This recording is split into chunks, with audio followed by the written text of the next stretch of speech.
Doctor said you got PCOS. Now go on, girl, just lose some weight. Till I took the symptoms into my own hands and reversed them naturally. So I became a dietitian to help my sisters feel the best they've ever felt. Take a step in my direction if you wanna prove them wrong and take control of yourself. Join a sister and a mister. Welcome, Dr. Briden. Thanks so much for joining us in this episode. We can't wait to talk about your new book, Metabolism Repair for Women. Yes, welcome back. Thanks for having me again. It's great to see you guys. I know you've been on our podcast before, but was it once or twice? I feel like you're like a repeat interview.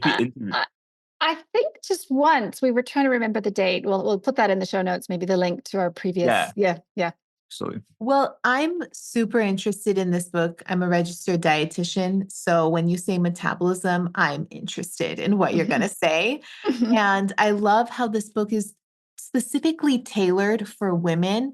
And you mentioned PCOS a lot throughout it. So it's very relatable, of course, because PCOS is metabolic dysfunction. And that's why I think it's such an important manual for women to have to understand their bodies, especially in the beginning when you talk about how weight gain isn't your fault and insulin resistance really triggers it. One of the things that you said in there is that you wouldn't tell someone with asthma to just breathe better. So you shouldn't tell someone with PCOS to just lose weight. I know, or just eat less. It's because I guess the point I try to make throughout the book and in chapter 1 is that the metabolic dysfunction comes first. That's what the science is showing, especially true with PCOS. And then the symptoms of increased hunger, reduced energy expenditure, potentially fat gain comes second as a symptom of the metabolic dysfunction. So if you can go to the source and try to make corrections upstream, then you shouldn't have to micromanage calories or weight. Yes, I agree. You know, we say this a lot about cutting calories. Like that's not how you lose weight with PCOS, because how you lose weight is to heal your metabolism. So can you explain metabolic dysfunction and metabolic inflexibility to the audience? I think that you would do such a better job at explaining this. Yeah, because metabolic dysfunction is a bit of a vague term, of course. And in theory, it could refer to lots of different things. But what we're talking about now and in this book and with PCOS is essentially insulin resistance. So most scientists today use the term metabolic dysfunction synonymously with insulin resistance. So as I'm sure many of your listeners know, that's common with PCOS. Not every single person with PCOS has insulin resistance, which makes it a little more complicated, but most women do. Yeah. And it's the situation of chronically elevated insulin, certain cells in the body not responding to insulin. And then the downstream effect of that is because of the chronically elevated insulin, the body is less able to access body fat stores for energy. So it sort of becomes more reliant on carbs, basically on snacks and, sort of keeping going, just eating to keep energy up, where as opposed to in a state of insulin sensitivity or what's also called metabolic flexibility, the body can more easily be in its default fat burning stage and then have a steady supply of energy. So not always having to eat to keep up energy. That's one of the best ways, I think, that makes sense to women. One of the symptoms some of your listeners might experience with insulin resistance is actually reactive hypoglycemia or low blood sugar. And of course, having low blood sugar is one type of abnormally high hunger, just one of several types that can occur with insulin resistance. I have so many things to ask. Yeah. I do too. Yeah, it's just open. How about you? Yeah. No. Yeah. Well, so I know you mentioned that your body shifts from fat burning mode to carb burning mode. Yeah. And that's a concept that we really have to understand. Like if you want to stop cutting calories and just naturally lose weight and just be able to eat without worrying that it's going to stick to you, you have to get your metabolism to a place where you can most of the time be in fat burning mode. And you have to have low insulin levels in order to be in fat burning mode. Correct. What are the reasons why that we shift into carb burning mode so much when you have PCOS? Yeah, no, you summed it up very well. Just to to repeat, our default healthy state as humans is to be mostly fat burning when we're at rest, when we're doing light activity, and of course, always some glucose burning. There's always some carb burning. We're a mix of fuels all the time, but we should be mostly fat burning and then only tip into strong carb burning when we're like climbing a mountain or running, exerting ourselves strongly. But what happens with insulin resistance is a lot of people, especially if insulin resistance is severe, they get trapped in carb burning mode all the time, and it's reversible. And so in answer to your question, what causes that? Well, that is kind of currently the $1 million question, like what causes insulin resistance?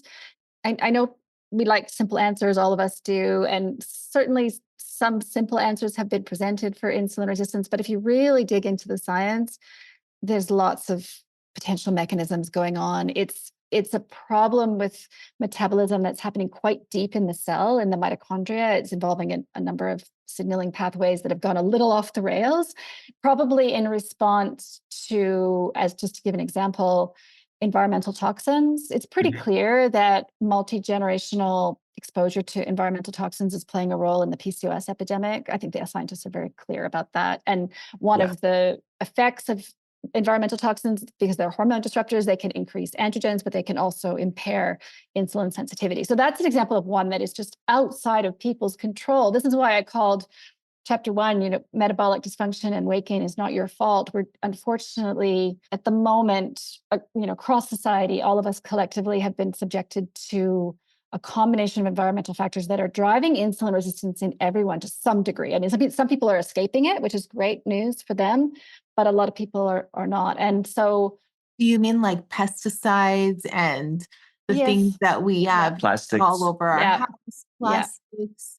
And just to be clear, and I don't want to scare people, and it's really hard to avoid some of those toxins. So the other thing I want to point out is what the science shows is some of the downstream effects in terms of insulin resistance from those toxins could be, I mentioned before, intergenerational. So it could be some toxins that your grandmother was exposed to when she was carrying your mother as a baby, and then maybe your mother was exposed to when you were in utero. And so it's amplifying each generation. So that's one example. But the food supply is another example, of course. And the scientists are, again, scrambling to figure out what has gone so wrong with the food supply. As you know, everyone's got different theories. I think most people are in agreement that, a high dose sugar or high dose refined carbohydrate is not good, not friendly to insulin sensitivity, is sending all the wrong signals, is kind of confusing the whole system in terms of its insulin signaling. So that's part of it. I doubt that's the whole story, though. I think there's more going on, possibly with the type of oils we've been eating, with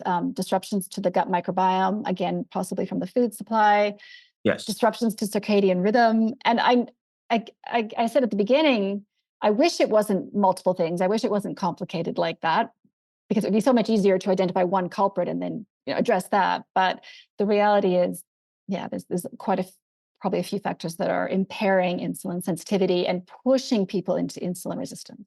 Mm-hmm. Yes, absolutely. Especially with the food, because from a young age, so many of us are accustomed to, like, when we're young, we don't know better. So we eat cereals, we eat Pop-Tarts, things like that before we go to elementary and middle school and whatnot. So we become really accustomed to eating high sugar foods in the mornings. And that, of course, affects our insulin levels. And as we get older and older, we don't, or a lot of people don't learn the proper ways to eat breakfast, lunch, or dinner. And then that stays with us until later in life when we learn, okay, we're supposed to, have more protein and so forth. And again, I'll just emphasize for the younger generations, their body is far less tolerant to that. So I was a kid in the 1970s. My family was pretty healthy, but we definitely had like Oreo cookies and breakfast cereal and things that I would never eat now. But I got away with it. There are people, especially from previous generations, who ate terribly and didn't get PCOS from it. But it's partly this amplification each generation. It's called epigenetics, actually, this passing on of effects to the next generation that unfortunately now we've got young people, basically almost as children, teenagers, young women who are already, pushed pretty far into insulin resistance, even with a diet that's relatively not that bad.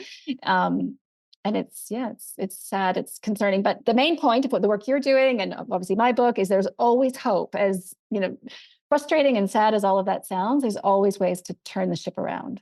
Yeah. No, absolutely. Absolutely. One of my favorite parts in your book was, because I'm a PCOS personal trainer, as you know. So one of my favorite parts was when you said the muscles are is the moving metabolic organ. Yeah. And that building muscle is a tried and true way to stay biologically young for your age. Yeah. And this is Yeah. something we talked about too in Yeah. our on our social media pages and so forth, which is like building muscle, especially lean muscle, is going to be really important for improving insulin sensitivity, improving metabolism. So I want to get more of your thoughts on that. What do you like in terms of like building that muscle, and what do you suggest? Yeah, and I'll give you some of my suggestions, but first I'll just say I'll point out one of the sex differences around muscle, which because I'm a biologist, a scientist, I do like these quirky little things. Because you said lean muscle, so what's interesting is obviously healthy muscle is muscle that doesn't have too much fat in between the cells, what they call intermuscular fat.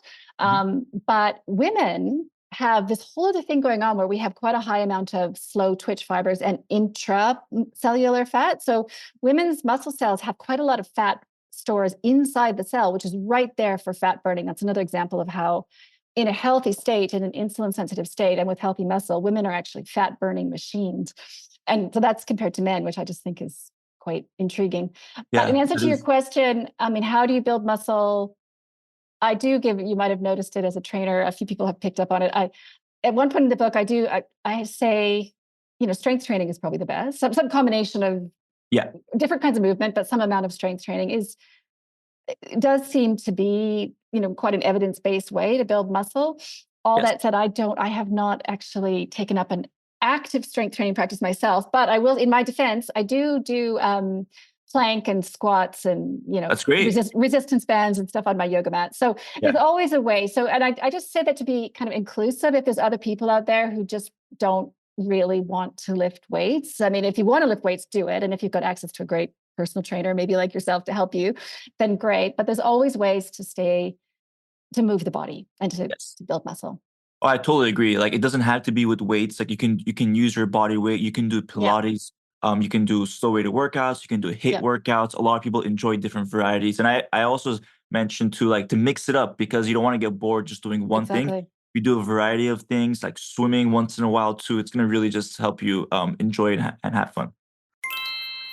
Do you know what the most researched supplement for PCOS is? Yes. Inositol. But do you know that not all inositols are the same? Hush your mouth. The latest research on PCOS women uses inositol with a ratio of 40:1 myo and D-chiroinositol with a daily dosage of 4,000 milligrams. Well, I declare. But here's the problem. A lot of inositols out there do not use the 40:1 ratio, and many do not have a daily dosage of 4,000 milligrams. So that 1 month supply of inositol you bought may last half the time if you take the clinical dosage. Heavens to Betsy. Well, hold your horses, cowboy.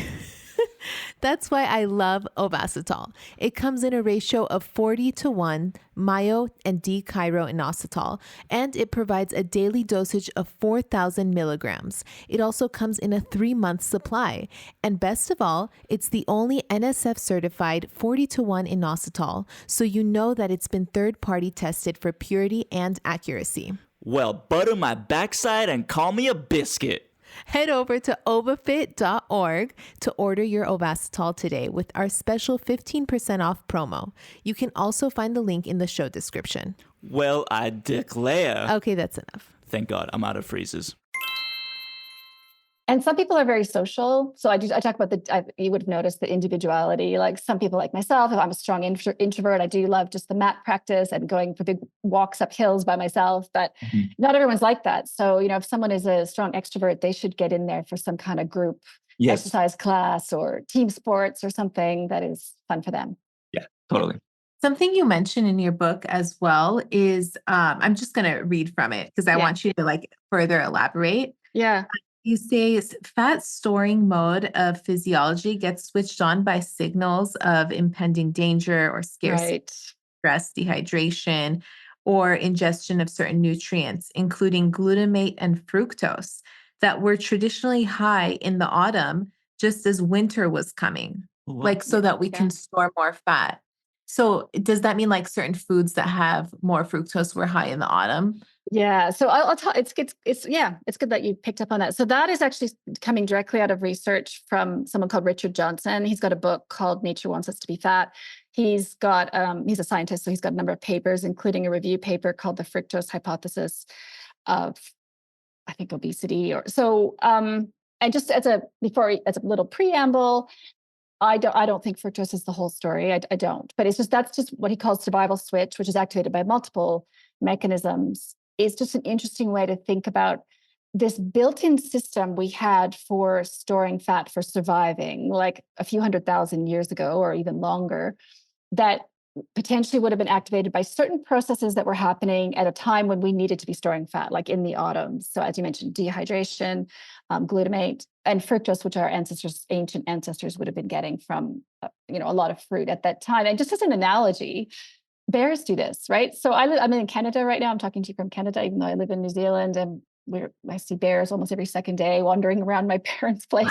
Wow. When they hibernate, so I think not just bears, but other animals, like mammals that have a hibernation phase, will develop what's called physiological insulin resistance. Insulin resistance is what pushes them into extreme appetite and overeating. Like they're ravenous in the autumn, and that helps them to keep eating, and also to not just only keep eating, but also to be more likely to store fat rather than burn it.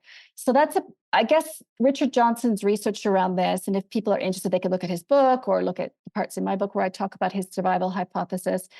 It's also just a good reframing to kind of realize your body is trying to help you. This like insulin resistance switch almost that gets turned on originally was a good thing. It's what kept us alive. And that has been hijacked. So the sentence you read came from chapter 2 in my book, which is called The Great Hijacking.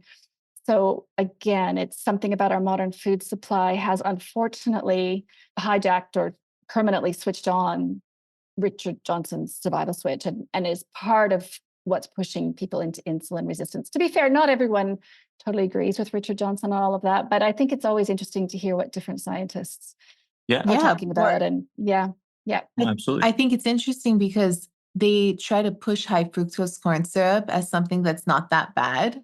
Yeah. And that really like bothers me. I saw it in a commercial once. I was like, what the hell is this? Like So snacks with high fructose. the science is pretty clear, not just Richard Johnson, but multiple scientists, that high dose fructose that you'd get from potentially corn syrup or just soft drinks. We're not talking about, the 4 or 5 grams of fructose in whole fruit, but like dessert type foods. And yes, the science is pretty clear that does, in both animals and humans, promote insulin resistance, fatty liver, and all those downstream effects. Yeah. And it depends on the individual. I do try to make this point in the book as well. Like if someone who's young and super healthy, and depending on the state of their mitochondria, they could probably get away with quite a bit of fructose and not have that get pushed into insulin resistance. So it's always going to depend on what else is going on with that individual. And in the case of PCOS, there's, of course, the underlying issue of the high androgens, which I'm sort of in the camp where I do think high androgens probably in many cases of PCOS come first. And so it's a vicious cycle. When the androgens or testosterone are high, that promotes insulin resistance. And then in women, insulin resistance promotes higher androgens. But there have been a few lines of evidence to suggest that at least in some women with PCOS, the high androgens probably came first. And then unfortunately would have corresponded with, all the other factors that are promoting insulin resistance. Oh, wow. Interesting.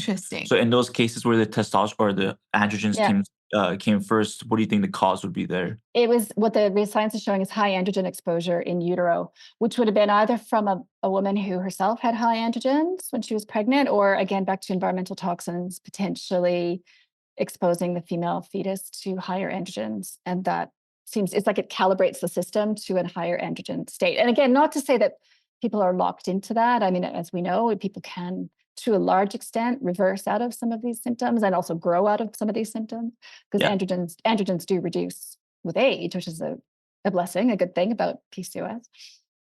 Yeah. And you mentioned foods that are high in fructose. Yeah.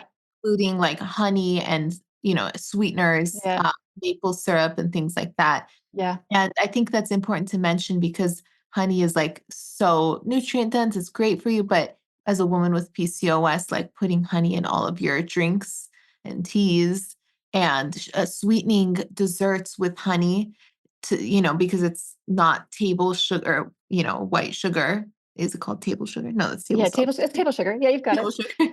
Yeah. You might think it's like more nutrient dense and better for you, but it's not. Yeah. No, so that's same with dates. So date-based sweeteners, agave syrup, maple syrup, honey. These are not, like using a lot of that or certainly daily or having desserts with that daily is not going to be a good thing for insulin resistance. No. Yeah. And then you mentioned some desserts that like are friendly for PCOS. And you said to blend, what was it? Blend This is my coconut yogurt with raspberries, like frozen. Yeah. I'll do like a banana, coconut milk, frozen berries, and a bit of vanilla. I mean, I was just giving an example from my own kitchen. So people can feel like they're having something as a treat, but not sugar. So it sort of depends how you define dessert. I mean, there are ways to make a sort of, in quotes, dessert type thing with almost no sugar or fructose. Yeah. Shave some dark chocolate on it. Yeah. The day. Yeah.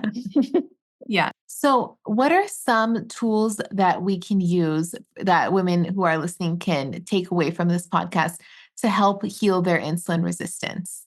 Because I know you talk about that as well in your book. Yeah. Well, let's just do kind of two tiers, just, quickly. So there's the top tier of really what everyone needs, which is building muscle. I would say sheltering from high dose fructose, sheltering from refined starches, potentially sheltering from vegetable oil, although that's a little controversial. And then inositol. I would say magnesium and inositol are in that top tier. Probably inositol is one of you probably had tons of people talk about inositol on your podcast. I'm guessing we talk about it all the time. So literally all the time. We're on the It's the best. It's the best. Like it really is evidence-based medicine for insulin resistance, not just for women with PCOS, but for people generally. Yeah. So I think it's kind of a must. Yeah. Curious, what's your thoughts on combining that with berberine? Some people have found doing both. I think it's fine. Yeah. I mean, I think you can layer up a few supplements. As you know, in the book, I do give the top 5 metabolic supplements. I'll only include magnesium and inositol in what I'm calling tier 1 of recommendations. But I also, in my top 5, I mentioned choline, glycine, and taurine, which are also all very, I think, beneficial for sensitizing to insulin, helping with sleep, regulating the nervous system. Yeah. But then tier 2 of kind of my just broad recommendations is to do encourage people to do that troubleshooting that I lay out in the book and to really see, like, do they have gut problems? Because gut problems are huge for insulin resistance. They can intestinal permeability can strongly drive insulin resistance in some people. And then other troubleshooting might be someone whose circadian rhythm is out or who's experiencing chronic stress or has a thyroid problem. There's lots of different ways. That's kind of that next level of going a little bit deeper. And if you get the right assessment and kind of the right intervention, it can be quite simple and yet unlock metabolic health and things can fall into place. I give one of the patient stories who, forget her name now in the book, but she had been struggling with sugar cravings for years. And of course, knew she shouldn't be having sugar. Was really trying to just avoid it. Was doing protein and magnesium and all the things to try to reduce her sugar cravings. And nothing really worked until we fixed her SIBO, digestion problem. And halfway through that treatment, she's like, oh, my sugar cravings have just disappeared, like just evaporated. And that is certainly a clinical experience I've had with lots of patients. When you get the right treatment, their metabolic health will come into place. I don't know if you remember in my first book, Hormone Repair Manual, my mantra was fix your health and you'll fix your period. I would give the same holistic lens to metabolic health. It's like fix your general health and you'll fix your metabolism. Like metabolic health is not separate from everything else. So if there's something else going on with the nervous system, with the gut, with the thyroid, that needs to be addressed. And then that will allow all of the insulin signaling and metabolic health to function normally. Yeah. What is your recommendation for finding about your gut health? That's one of the things I found hard to do is like to know is, how do I know if my gut health is good? How do I know if it's bad? What's normal? What's not normal? Yeah, good question. And you may have had other guests kind of talk about that. You can certainly connect to those previous episodes. My clinical approach with my patients is really to go a lot based on symptoms. So there should be essentially no digestive symptoms. And I do state that now, again, it seems like an obvious thing to say, but so many of my, especially young patients in their 20s, they probably for reasons of disruption of the gut microbiome and antibiotics or whatever it is that is causing this generation of young people to grow up thinking it's normal to bloat every day, like to get this like distension, digestive distension by the end of the day and painful gas. And that's not normal. So if that's happening, then that could be a sign of small intestinal bacterial overgrowth or SIBO. Certainly if there's any diarrhea or pain or constipation, then that should be addressed, or like gastric reflux, any symptoms like that should be assessed. If there are no symptoms, then I personally as a clinician don't do much gut testing in that situation, although some clinicians might. I mean, there are different ways to assess for intestinal permeability or look at, try to assess the gut microbiome. I suspect we're going to see a lot more information about that, about the gut coming in the next few years as more tools become available. I think one of the main ways that berberine works for insulin sensitivity, by the way, is via the gut. I mean, I know it has different mechanisms, but it also does reduce SIBO and intestinal permeability, and therefore reduce something called, for any of the science people in the audience, something called metabolic endotoxemia. That's a driver of insulin resistance. It just means endotoxemia just means the bacterial toxins from the gut microbes are in the bloodstream, and they're creating a lot of inflammation. I mean, it's a low level, so it's not like a emergency need antibiotic situation, but it's like this low level of bacterial toxins that definitely interferes with insulin sensitivity. And also, interestingly, metformin, the famous medication, it has some similar actions to berberine in lots of ways, including that it's antimicrobial and probably does reduce metabolic endotoxemia as well. Wow. I love that. Yeah, it's a little sciencey for people. You just mentioned devices, and that just triggered that I recently bought the Lumen device. Yes. You mentioned it in your book, and I was curious how my score is in terms of metabolic flexibility. Have you got it yet? I haven't received it yet. It's coming in. I am so excited. I'm excited to share it with everyone. I told my sister about it every day. She's asking me, is it in the mail yet? Not yet. You want to explain what it is for the listeners? Yeah, Dr. Briden, you explain what it is. Well, it just measures. It's a breathalyzer basically, and it measures the ratio of carbon dioxide to oxygen in your breath to decide if you're more in that kind of fat burning or carb burning state that we talked about right at the beginning. And I think it's an intriguing thing. I tried it briefly. As I say in the book, I don't really love tracking. I get kind of anxious about tracking myself. So if anyone out there can relate to that, that's fine.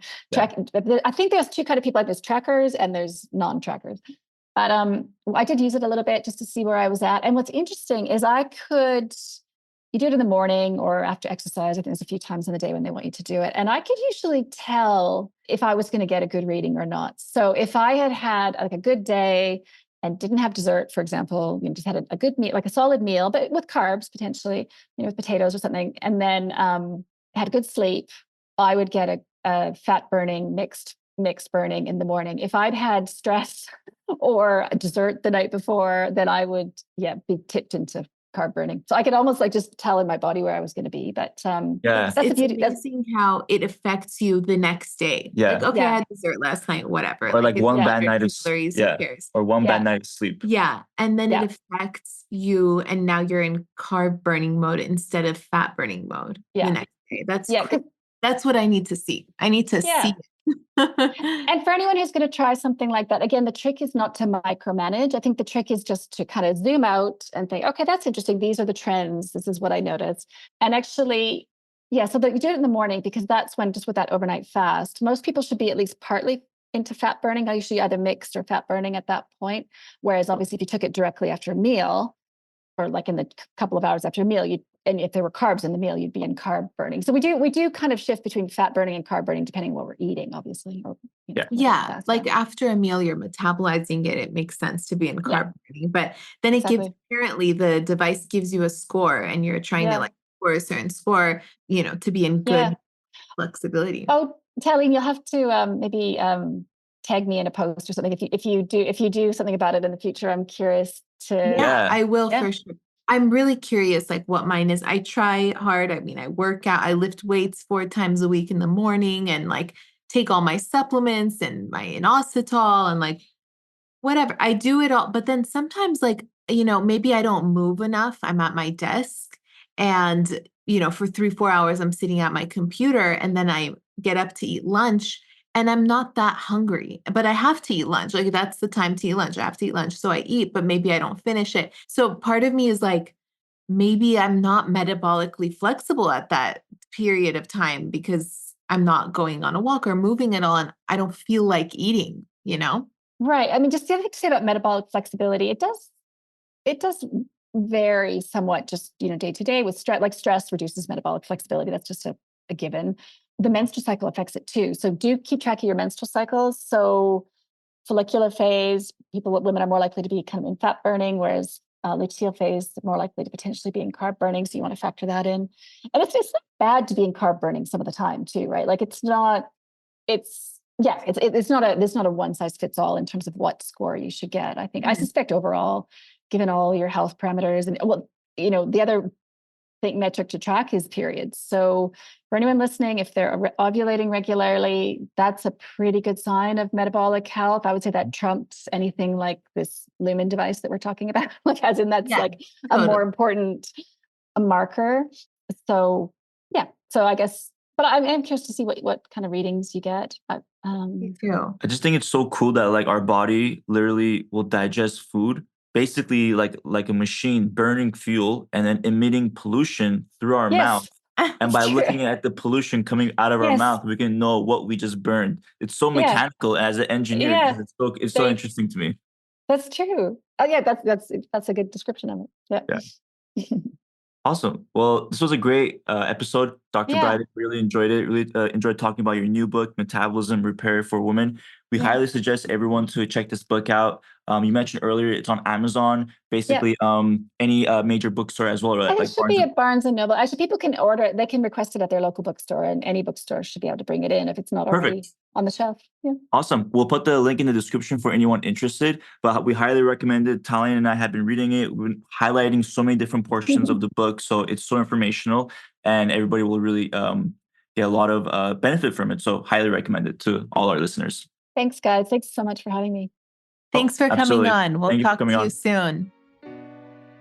Word of mouth is our absolute best friend here at PCOS Weight Loss. So if there's someone that you know that you think might enjoy this podcast, go ahead and share it with them. And if you don't mind, go ahead and rate and review the podcast on iTunes, Spotify, or wherever you're listening to the podcast. It really helps more than you think. Thank you so much for listening and being part of the sisterhood community. Talk to you next time.